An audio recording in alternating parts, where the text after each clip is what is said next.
First and foremost, I want to give all praises, honor, and glory to Yahweh, Bahasham, Yahweh Shai, Bahasham, Bracha Kodash. Double honors to the elders and the apostles of Great Millstone, and peace and blessings to the elect. And today we're going to go into the book of 2 Corinthians, the 10th chapter. Now I, Paul, myself beseech you by the meekness and gentleness of Hamashiach, who in presence am base among you, but being absent am bold toward you. And the NLT says, now I, Paul, appeal to you with the gentleness and meekness of Hamashiach, though I realize you think I am timid in person and bold only when I write from far away. Because you had some that were, speaking, against Paul, right, in that manner, right? Like, he talks tough in his letters, but in person, he doesn't even look the part. Verse 2, but I beseech you that I may not be bold when I am present, with that confidence wherewith I think to be bold against some, which think of us as if we walked according to the flesh. He's saying, well, I am begging you now so that when I come, I won't have to be bold with those who think we act from human motives. So he's saying, like, the reason that I'm writing this way onto you is so that I don't have to, do this in person, because if so, well, it's going to be you're going to see a different side, right? It's going to be a different energy, a different atmosphere. For though we walk in the flesh, we do not war after the flesh. That's why he mentioned about the human motives, right? We walk according to the flesh, but he's saying, no, we're spiritual men. Okay. We don't walk after the flesh. We don't war after the flesh. We war in the spirit. We let the Lord handle things. We move with integrity because we fear the Lord. For the weapons of our warfare are not carnal, but mighty through God to the pulling down of strongholds. We use God's mighty weapons, not worldly weapons, to knock down the strongholds of human reasoning and to destroy false arguments. And that's what we do as well, right? Really, what we're armed with is the Bible and the knowledge of the Lord. Okay, it's not carnal. We're not. The point of us teaching and preaching the word of God is not through carnal means or carnal weapons. That's not going to do anything for us. That's not what pulls down the strongholds of the mind. That's not what makes people free mentally. It's the word and the preaching of the word of the Lord. That's more dangerous. It says, casting down imaginations and every high thing that exalteth itself against the knowledge of God, and bringing into captivity every thought to the obedience of Hamashiach. See, so through the spiritual weapons, okay, we cast down imaginations and anything that exalteth itself against the knowledge of God, because through the knowledge of God, we bring it down, we break it down. And bringing into captivity, right? So bringing under subjection every thought to the obedience of Hamashiach, to train the mind to follow in the instructions of the Lord. You've made the thoughts of your mind captive to Yahushai, and having in a readiness to revenge all disobedience when your obedience is fulfilled. And after you have become fully obedient, we will punish everyone who remains disobedient.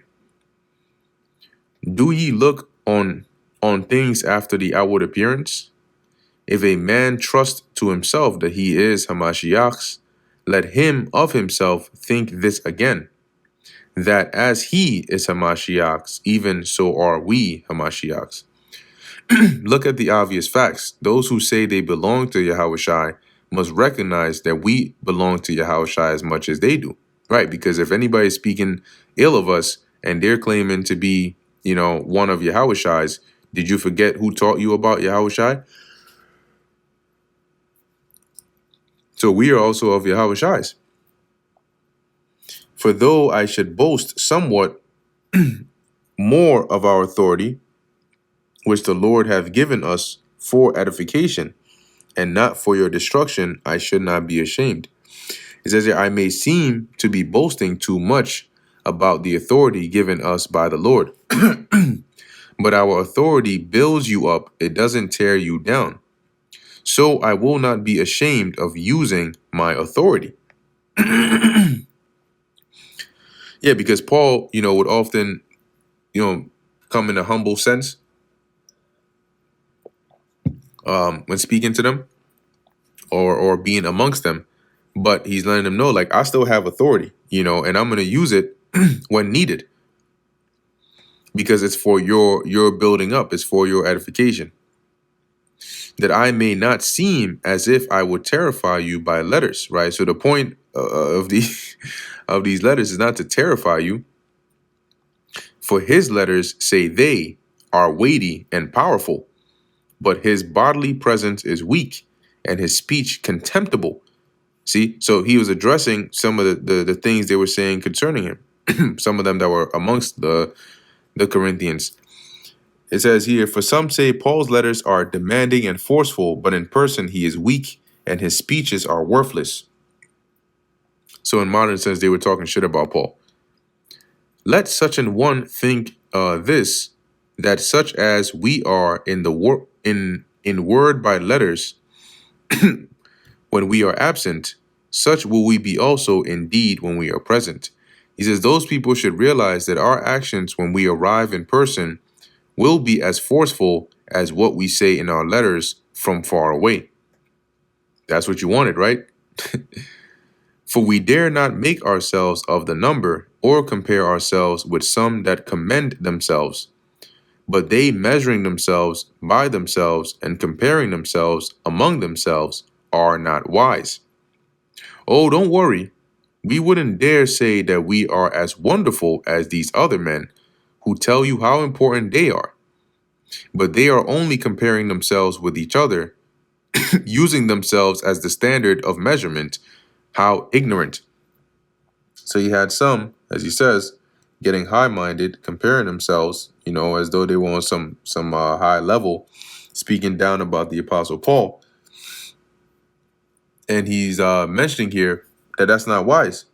You compare yourselves amongst yourselves, you boast, in yourselves, but that's not the way to be in Yahushua. But we will not boast of things without our measure, but according to the measure of the rule which God hath distributed to us, a measure to reach even unto you. We will not boast about things, NLT, we will not boast about things done outside our area of authority. We will boast only about what has happened within the boundaries of the work God has given us, which includes our working with you. So he's saying, yeah, we'll boast, but about the things within our spiritual jurisdiction. Because if not, what do we have to boast for? Verse 14, for we stretch not ourselves beyond our measure, as though we reach not unto you. For we are come as far as to you also in preaching the gospel of Hamashiach. We are not reaching beyond these boundaries when we claim authority over you, as if we had never visited you. For we were the first to travel all the way to Corinth with the good news of Hamashiach. So he's saying, like, when we speak the way we speak, we're not crossing any boundaries, like as though, as Paul just said here, like we had never visited you. You were set up by somebody else, and we're coming here speaking boastfully amongst you. We're the first ones who came here to preach the news of Hamashiach. Not of boasting, verse 15, not boasting of things without our measure, that is, of other men's labors, but having hope, when your faith is increased, that we shall be enlarged by you according to our rule abundantly. Nor do we boast and claim credit for the work someone else has done. Instead, we hope that your faith will grow so that the boundaries of our work among you will be extended. Because the more their faith grows, the more the church grows, right? And as he says, their work would be extended, right? The boundaries in which they would have spiritual jurisdiction to have authority or to boast or whatever would be extended. To preach the gospel in the regions beyond you, and not to boast in another man's line of things made ready to our hand. Then we will be able to go and preach the good news in other places far beyond you, where no one else is working. Then, because remember, also Paul had determined to go to Rome. He wanted to go to Rome as well. Then there will be no question of our boasting about work done in someone else's territory, because then at that point nobody can come and say, that we're boasting about, as he says, work done in somebody else's territory, because nobody else would have been there preaching this gospel but us.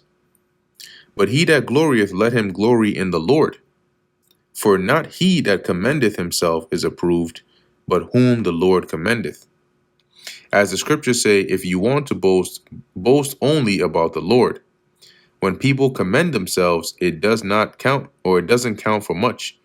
The important thing is for the Lord to commend them. And he's referring to these that were comparing themselves amongst themselves, and boasting amongst themselves. And that brings us to the end of the book of 2 Corinthians, the 10th chapter. Lord willing, that was edifying to the elect. In closing, I want to give all praises, honor, and glory to Yahweh, Bahasham, Yahweh Shai, Bahasham, Bracha Kodash. And until next time, Shalom.